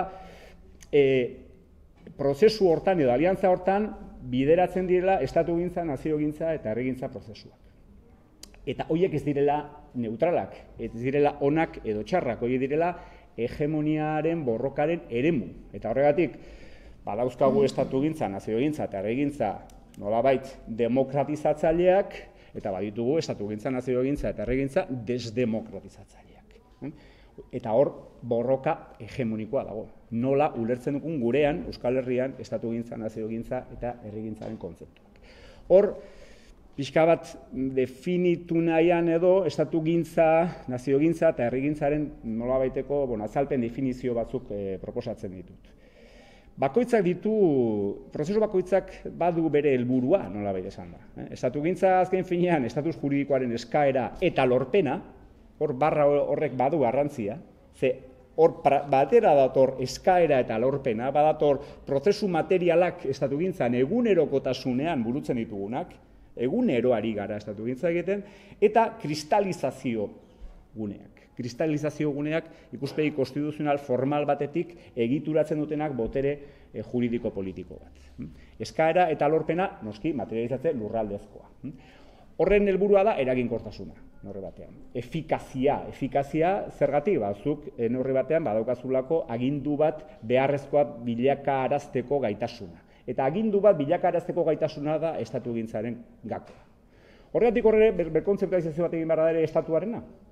Ze askotan, estatua aipatzen dugunean, eta hor, desestatalizatu egin behar ditugu gure buruak neurri batean, ari gara pensatzen, eta gure imaginarioa hori da, eta, onartu beharra dago, oso zaila da, imaginario berriak imaginatzea, ari gara pensatzen, beti bezala gure estatuaren eredu perfecto eta ideal batean, eta da Frantziako estatu jakobino.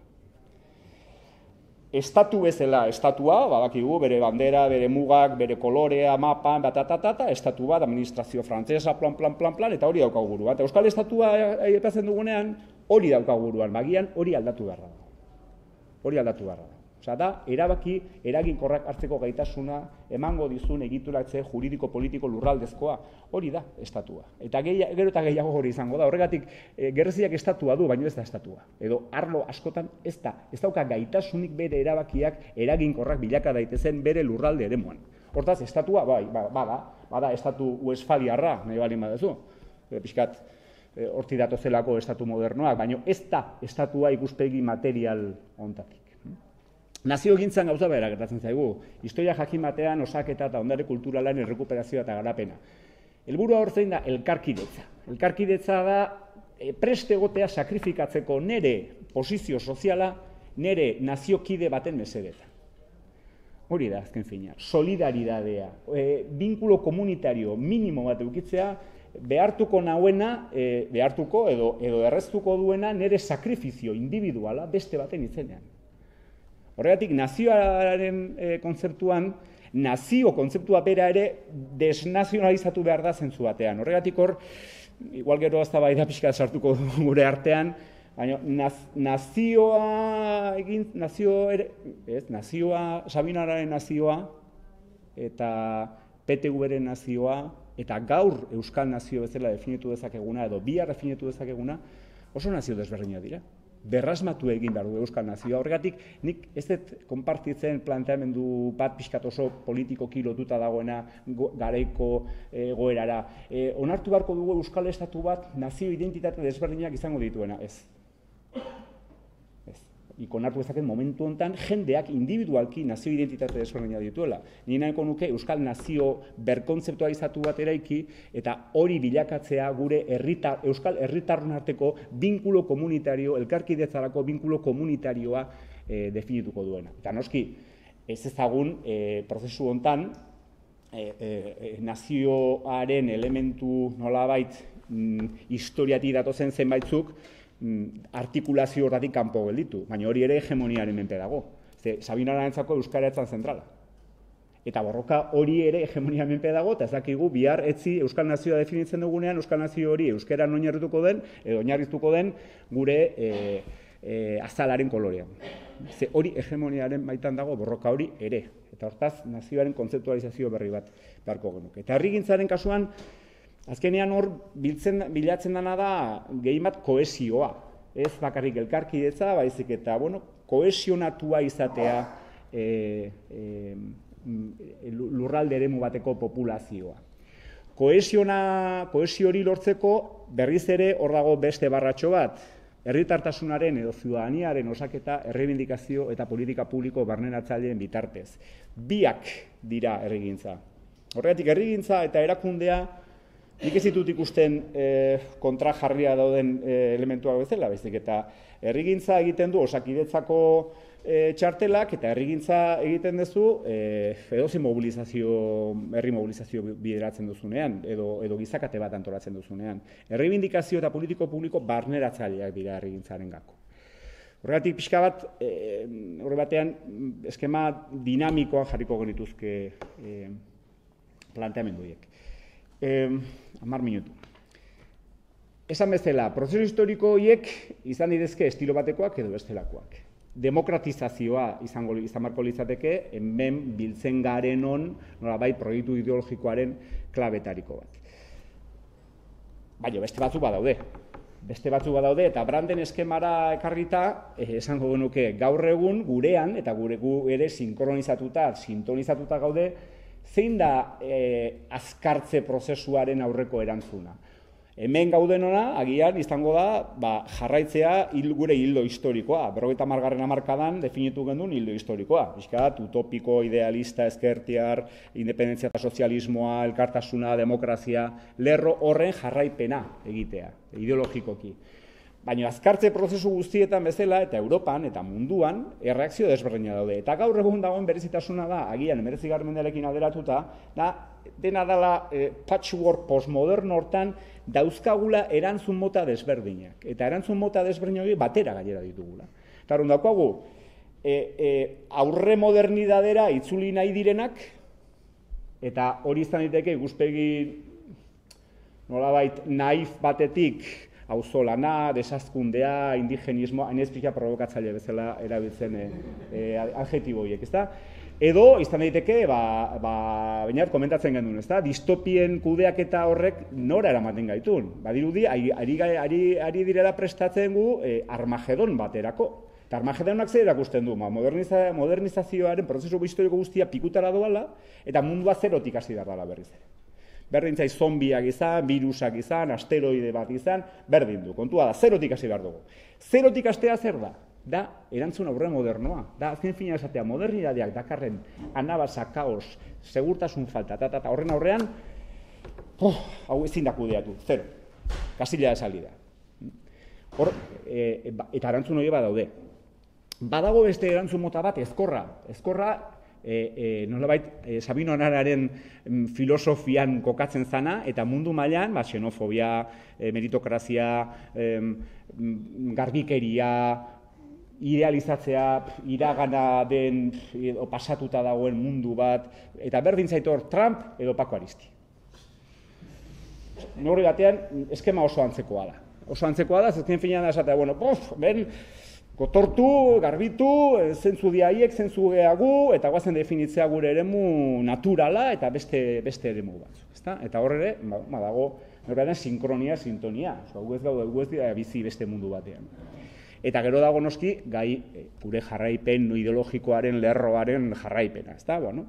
Ikuspegi utopiko, ezkertiar idealista, positibo, baikorra, mundu aldatu daiteke, irautza egin daiteke, sozialismoa lortu daiteke, eta sinistea hori posible dela, eta sinistea gainera ez zinismo sinistea. Ironia puska batekin bai, baina ez zinismo. Kontua da, dena badago batera, hor klabea da, ze aliantzak artikulatzen diren. Momentu jakin bakoitzean, zeintzu dira bideratu daitezken aliantzak, norekin aliatu behar zara aurrera egiteko demokratizazioan. Eta askotan, hor aliantza, bitxiak, ezakit kontra natura, baina aliantza bitxiak sortu daitezke. Azken finean, demokratizazioa da gure ardatza. Eta demokratizazioan, hor, Tiliren eskema klasikoak erabilita, 3 dira dimensioak. Herritartasun zabala orokorra berdina, are eta berdinagoa, are eta orokorragoa eta zabalagoa, agintaria kontrola eta politike publikoen erabakia, agintarien kontrola gero eta handiagoa, estuagoa eta politika publikoen inguruko erabaki popularra zuzenekoa are eta zabalagoa, eta botere publikoen arbitraritateen ukazioa. Eta gero eta arbitraritate gutxiago egotea. Hortan, aurrera egiten baldin badugu, demokratizatzen ari gara. Atzera egiten baldin badugu, desdemokratizatzen. Gurean, azken loraldi mobilizatzaile izugarri hontan, nik esango nuke demokratizazio saiakerak hortxe dauzkagula. Nik jarri ditut hor kasila horietan, baina honen guztiet askotan batetik bestera ere mugitu daitezkela. Herritartasun zabala, orokorra, berdina, berdintasunaren kontzeptualizazioan hor badaude adibide batzuk, bestean beste batzuk, eta arbitraritatea, eta kasu honetan botere judiziala argi eta garbi dago, da arbitraritatearen erregea, Espainiako botere judiziala zari naiz, horren aurrean nolabait sortzen den indignazioa, ezta? Hau arbitrarioa da. Bat tipo bat dago Briebako kartzelan, kartzela guztia berarentzako, eta beste batzuk, 5 egun eman dituzte, oraindik ere sententzia irmoa jaso gabe. Arbitraritateak eramaten gaitu kalera. Gero noski gaiarekiko ere badaukagu neurri batean lotura bat. Demokratizazioari balin bada, aterako nuke beste gai bat, klabea dana ulertzeko demokrazia prozesuetan zeintzu diren uztartu behar diren elementuak. Demokrazizazioaren prozesuak lehen esan dugun estatugintza, herrigintza, elkar hartze etengabeko hortan daude motor baten menpe. Eta motor hori da zikloka mugitzen da.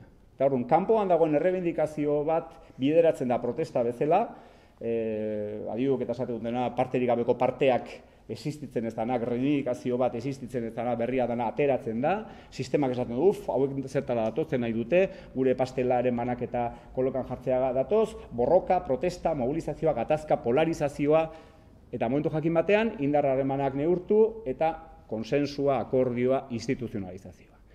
Ez dago sekreturik, hori da demokratizazioaren gakoa. Eta bi uneak ezinbestekoa dira. Kanpo, barne, joko hortan, etengabeko ziklo hortan. Mobilizazioari emango diogu arreta, eta honekin joango inoke pixka bat amaitzen. Azkeneko partean bizpahiru galdera botako ditu pixka bat geroko eztabaida probokatzea. Mobilizazioa esaten dugu. Mobilizazioaren gakoak eta mobilizazioa, protesta, polarizazioa, gatazka. Mobilizazioa bideratzeko logika desberdina ditugu. Eta logika horiek ez dira garbiak, ezin dira doi eragile jakin batzukin berdindu edo parekatu, ze eragile guztiek dauzkate identitate logikak edo kontrabotere logikak edo eragin logikak edo guztienan jokatzen dute. Hortaz, eredu garbirik ez dago, hor sartu ditut adibideak, baina ez pentsatu adibide horiek sortzez garbiak direnik. Eta gero bestetik beste elementu ezagun bat. Logika nagusiak daude zenbait eragileetan, baina eragile horien bilakaeran logika batetik bestera pasatzen dira askotan. Edo badago gero joan datorria askotan logika horien artean.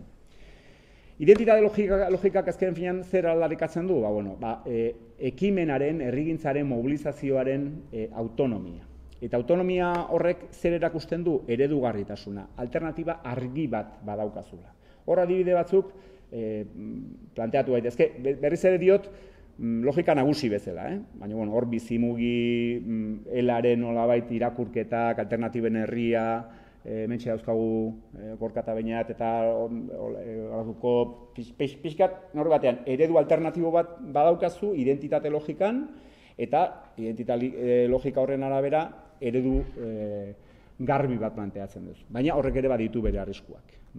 Alde batetik, marginalizazioa, testimonismoan gelditzea, eta ez kolokan jartzea mainstreamiek definitzen duen nolabait definitzen dituen gako nagusiak, hortaz hegemoniaren borrokatik kokatzea, nolabait esan da. Gatazka ere, zeuntzu batean badago, baina gatazka mugatua da. Kontrabotere logika neurri batean izan da azken urteetan, 50 urteetan, nolabait gehien bat landudan planteamendua. Eta azken finean hor azpian dagoen paradigma teorikoa da artikulazio hegemonikoen planteamendua eta Laclauren populismoaren egituratzea, herriaren egituratzea, artikulatzailea, demanda desberdinak, planteamendu desberdinak lotuz, hegemoniaren borrokan kokatu nahi izatea kontrabotere bezala. Hor noski, mainstreamaren norabidea aldatu nahian kokatzen duzu zure operazioa, eta gizarte eremu zabalak irabazi nahi dituzu, baina horrek ere baditu bere mugak edo arazoak izan ditzazke. Eta ze punturaino,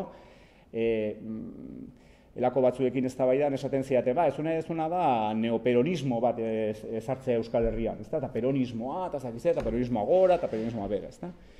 Eta esaten, bueno, hegemoniaren borrokan kokatu nahi bali badezu, kontrabotere logikan kokatu nahi bali badezu zure posizio politikoa arriskatu egin behar da. Autonomia oso ondo dago, baina arriskuak hartu behar dira. Eta arrisku horiek, azkenean lotuta daude zerekin, ze punturaino, automugaketa bat egin behar dezun askotan zure eduki edo formetan. Ez zera garbia eta hutsa eta ideala zure planteamendutan, baina artikulazioak eskatzen dizun horri batean hori malgutzea. Mugimendu feminista arrakastatsua da, baina mugimendu feministaren alde dago Vocento eta Jule. Simplifikatzea garren, baina bueno, denak doaz hegemonia aldaketara bideratuta. Baina ze punturaino mugimendu feministak mugimendu jakin batean planteatzen bali badu demagun borroka molde aldaketa horrek kokatu dezake artikulazio hegemoniko zabal hori beste parametro batzutan. Hainbeste jende bilduko da manifan martxoan 8 datorren urtean, behiatu behar da, baina lamanadako batzuk akatzen bali dituzte Sevillan? Seguramente ez. Eta eztabaida horiek noski dira artikulazio hegemonikoaren kontraesanak. Eta bestetik eragin logika, interesa. Horrek zer dauka, zu badaukazu interes bat defendatu beharra gizartean, batez ere egoera ahula edo ez oso ahul xamarrean zaudenean, zure eremuak otortzeko aukera daukazu, besteko aukera daukazu, baina zure gizarte eragina nolabait enkapsulatu egiten zera. Horri batean, euskalgintzari eta euskaren klusterrari enkapsulazio, gizarte mailan enkapsulazio batera etorri da. Gatazkarik ez dago, mantentzen duzu zure interesa, baina enkapsulazio horrek hegemoniaren borroka kolokan jartzen du, argi eta garbi. Horregatik, momentu den euskalgintzak ere esaten du, ez dugun eragin logikatik berriz ere pasatu beharko botere logikara, edo beste logika batzutara nolabait gatazkatsuagoak izan daitezkenak, ze bestela enkapsulazio horrek mantentzen zaitu, baina hortan gelditzen zara, ezta? Horregatik hor, denek daukate baina bat, nolabait esan. Horrezen esan nahi du, eragileak batzuk hor jarri ditugula, baina eragile horiek eremu ideologiko jakin batzutan daude guztiak. Eta horrez ere esan nahi du, mugimendu zabal bezala denak batera bideratu daitezke, denak batera egin daitezke, eta honek esartuko gineke, eta honek emaituko nuke, azkeneko reflexio galderetan. Lehenengoa, demokratizazioak esaten dugu dauzkala bi dimensio. Bat gatazka eta bestea adostasun elkartasuna. Eta tensio hori mantendu behar dela beti. Beti daukazula batera gatazka eta adostasun elkarla. Gatazkaren beharra. Gatazka beharrezkoa da demokratizazioan pausoak emateko. Baina ze problema dago momentutan gatazkarekin? Egoera gozo batean, neurri batean, egoera gozo batean gaudela orain. Eta egoera gozo horrek Euskal Lurralde guztiak erakundetuta daude, eta erakundetuta daude gainera sintonia ideologiko nahiko antzekoan oraingoz. Ikusiko dugu, Udaberriko hauteskundetan, 19ko hauteskundetan zegratzen Nafarroan. Baina, momentu honetan Euskal historian lehenengo aldiz Euskal Lurralde guztia dauzkagu erakundetuta. Eta gaina gutxi asko, 3 buruzagiak bildu daitezke edozein ekimen xumearen inguruan. Batzutan agenda problemak izate dituzte, eta badakigu, segun nun egiten diran ekimena, Frantzian egiten balin badira, batzuk arazoa dituzte Frantziara juteko, ekimen batzutara, baina teorian, neurri batean esango nuke, elkartu daitezkela gure erakundeak ekimen antzekoetan. Egoera gozo hori horrek eskatzen du norbatean automugaketa bat, eta gatazka ekiditzea, eta zein da gatazkaren neurri egokia, zeintzu diran gatazkarako eremu egokiak, eta zeintzu dira horrekin batera bideratu beharreko praxi mobilizatzaile egokiak, gatazkarekin lotuta. Ze askotan aipatzen da, eta beti eztabaida hau, Josebak ezagutuko du, 88, 89ko eztabaidak dira, zaineko zarrak, desobedientzia zibila, eta beste, eta praxi mobilizatzaileak, eta hor daukagu trauma batzuk, trauma posttraumatiko bat gainditu gabe, ezta? Baina, 88, 89an sortzen diren eztabaidak praxi mobilizatzaileen inguruan gaur egun hementxe ditugu, ezta? Gauza kolosalak egiteko kapazitatea izugarria daukagu, askotan ustekabekoa. Ez dateako, eta derrepente 175.000 lagun, eta zertatu da hemen, ezta? Kapazitatea izugarria. Baina gero horrek ze ustiak eta politiko du horrek, ezta? bat, eta bi, gaur egun sare demokrazia nagusitzen diren joerak. Ez da, demokrazia emozionala aipatzen dute batzuk, edo demokrazia enjambre. Gaur egun emozioen araberako, enjambrea mutzen alde batera, bestera, alde batera, bestera, eta badirudi Twitterrek daukan eragin politikoa izugarria da, baina izugarria da, kasta politiko bati topatzen bali mazaio, duela 25 urte bota zuen, 25 ez da existitzen Twitter, duela 2 urte botatako txio bat, astakeri bat esan zuen. Orduan bai da eraginkorra, koste politikoa daukala okorre, baina bestela, ez da bai da garria. Orduan, praxi mobilizatzaile gatazkatzuen inguruko reflexioa. Bat, bi, adostasun elkarlan eremu berriak. Esan bezala, eredu hirukoitz klasiko hori mugak apurtu dira. Katalunian, bizkat hori ikusi da, erakundea bilakatzen da mugimendu, mugimendua bilakatzen da erakunde, alderdia mugimendua da aldi berean eta mugimendua alderdi. Herria bilakatzen da enpresari, eta enpresaria gaur egun daude batzuk, behintzat, kapitalismo soziala eta kudeak eta partekatua bideratu nahian. Orduan, egoera hortan, aliantzak nola eta ze planteamendutan egiten dira. Ez da, aliantza partenariado publiko-pribado hori oso ezaguna daukagu. Gure azpiegitura guztiak egin dira partenariado publiko-pribado hortan oinarrituta. Claro, nik uste badagoela potentzialia da izugarria gobernantza publiko-pribatu ezagunetik harago gobernantza publiko herritarraren bidetik. Udalekin batera bereziki, nik uste hor beti gorako eskema hori sendotu barko litzatekela. Eta gero eragiletzaren inguruan azkenekoa, eta nik idamatuko nuke. Gutxi asko ohituta ohituta egon gara eta gauden horre batean sujeto eraldatzaile bakarra dagoela pentsatzera Euskal Herrian eta dena dagoela koherentea. Azken finan gure tradizio historikoa, azkeneko 50 urteetan hori izan da. Eta badirudi, mundu aldatu nahi duen Euskal Herria badakigu non dagoen. Besteek ez dute mundu aldatu nahi. Eta gainera, mundu aldatu nahi dugunon egituraketa, eragileen antolaketa, gestioa, erabakiak hartzeko modua, eta beste koherentea da. Hori bada ere lehen estatuarekin, nazioarekin eta herriarekin gertatzen da bezala, desmontatzeko oraindik falta zaiguna segururik. Ze reflexio bat egin behar da, ia ze punturaino posible den koiunturatik aparte, logika, identitate logika, eragin logika eta botere logika, eragile bakar batek kudeatzea batera. Edo ze punturaino eragileen mapa hori ere aldatu beharko dela pentsatzen hastea. Azken finean, kuntzatik gintzara da hor jauzia.